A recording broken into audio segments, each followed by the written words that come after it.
you.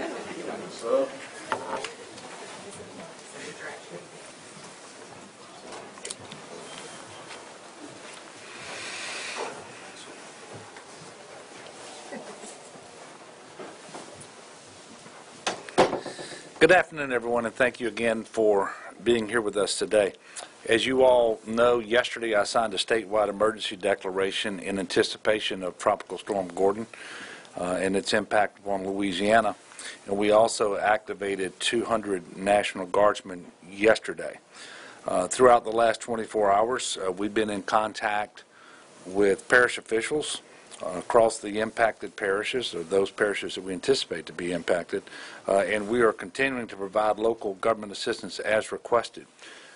To date, 9 parishes have declared emergencies. There are 3 additional declarations in progress. You're going to get a briefing in just a moment about school closures for today and those that may have already been called for tomorrow, and we'll also have information for you for higher education. That information is going to come from Aaron Bindley of the Department of Education and Dr. Kim Hunter-Reid, the Commissioner of Higher Education. We just completed another briefing at the Unified Command Group here at GOHSEP, and the latest tracking forecast appears to spare Louisiana from the worst of the storm, but it remains a very dangerous storm, one that no one should take lightly.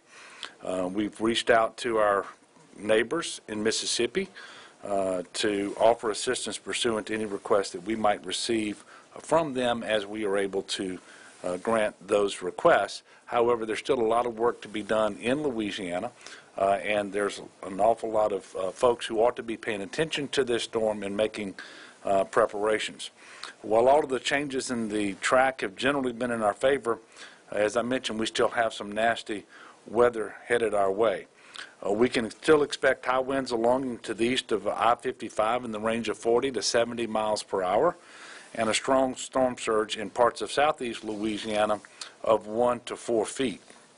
And it's critically important for everyone to remain vigilant because the storm could shift back in our direction before it makes landfall. It also could strengthen further as it continues to cross the Gulf of Mexico. And the truth is there's not much difference between a strong tropical storm in terms of the force of the winds and a Category 1 hurricane. Both are very dangerous, especially when you have ground that might be saturated from rain that's been falling over the last several days anyway. We're still keeping a close eye on southeast Louisiana, including the Florida parishes, for heavy rains and high winds. But we also need to start focusing on northeast Louisiana, too, as this storm moves northwestward along its track. This afternoon, GOHSEP will conduct a briefing with the National Weather Service out of Jackson, Mississippi, and with parish officials from northeast Louisiana to make sure that they can continue to prepare. I've just authorized up to an additional 150 guardsmen to be activated, and we're beginning to place assets around northeast Louisiana with this storm on track to impact that area overnight and into tomorrow.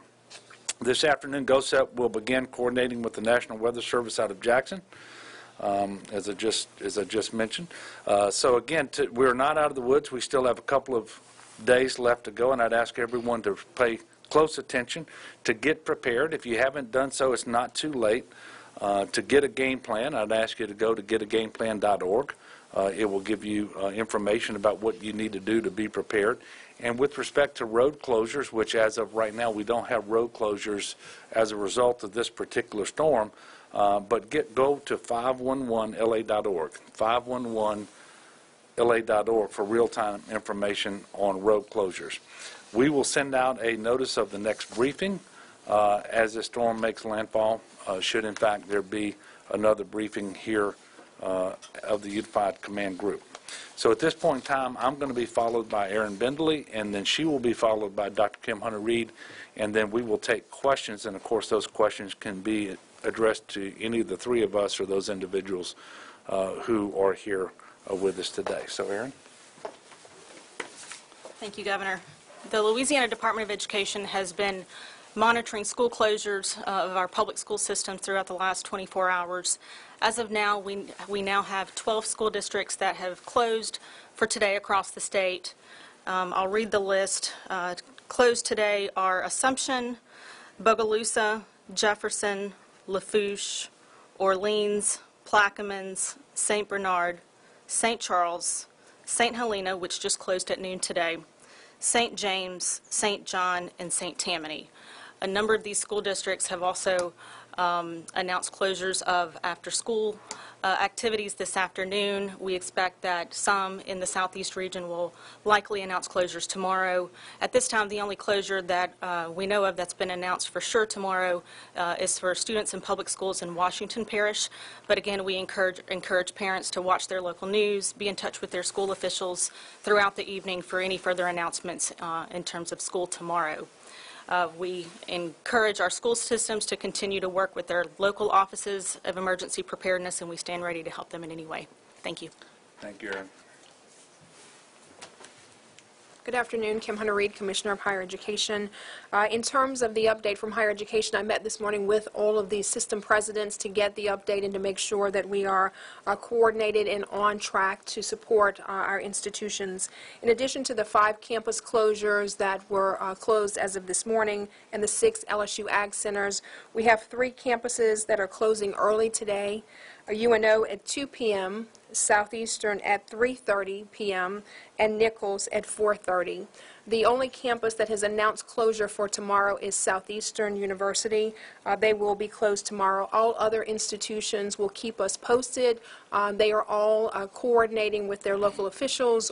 We encourage our students and our campus community to monitor the weather, as the governor mentioned, to make sure you have a game plan and that you not take this lightly. We want to make sure that everyone is safe, and we are continuing to monitor, and we will update you as we have more information. Thank you, Governor. Thank you. And with that, we will take whatever questions you might have. Governor, in terms of the protection around New Orleans and some of the low-lying areas and outside of the levee system, are there specific things that y'all have done or that have been requested of the state to fortify areas at this point? No, the requests that we've gotten have been for barricades to advise motorists of high water, or to actually, high water signs to do that, or barricades to close off roads. You may recall that the mayor-president in Orleans actually already has in place a voluntary evacuation for those areas in Orleans Parish outside of the levee protection. But we have not received specific requests for any additional activities beyond that at this time. And based upon the most recent information we have from the National Weather Service, it appears that, well, it doesn't appear, if you take a line from Grand Isle towards Baton Rouge, everything to the west of that line has been released from the tropical storm warning. And then the area of the state of Louisiana that appears to be most at risk for damage related to this storm is Washington Parish, St. Tammany Parish. But clearly we look further south towards St. Bernard and Plaquemines Parish, which could potentially have some problems as well. But the tracking of the storm seems to be, there's a great degree of confidence in the forecast as it relates to the tracking of the storm and to the strength of the storm as it makes landfall. Any other questions? Yes, ma'am. Can you talk about where the National Guardsmen are being placed? I could, but I'm going to ask General Curtis to do that. Thank you. All right. Thank you, Governor. Okay, so for landfall, we placed high water vehicles and boats starting in Plaquemines Parish, St. Bernard, Orleans, St. Tammany, Washington, Tangipahoa, and then I have helicopters on standby in Hammond that can do search and rescue. We have other vehicles that are staged like in Baton Rouge, Lafayette, Lake Charles, and then we will start working up in northeast Louisiana, as that storm starts moving in that direction. All right, thank you. Anything else? Yes, ma'am. Do you all expect, I know there's supposed to be a lot of rain in New Orleans. Yeah. Do you expect that the drainage system there is going to be overwhelmed? No, we do not, both because of the rainfall that we are expecting, but also because of the current condition of the pumps, which seems to be good. and power generation capacity, which also seems to be good. So we are not anticipating issues there. We do ask people to remain vigilant, as we've said before. Pay attention to local news, to local authorities. Make sure you know if schools are closed. At this point in time, we are not anticipating any early closures of state offices today. We are not prepared to make any announcements about tomorrow, but should the need arise to make changes for tomorrow with respect to state offices being open or closed, or potentially any early closures tomorrow, we will let individuals know about that as well. So continue to be prepared and pray for the best. Thank you very much.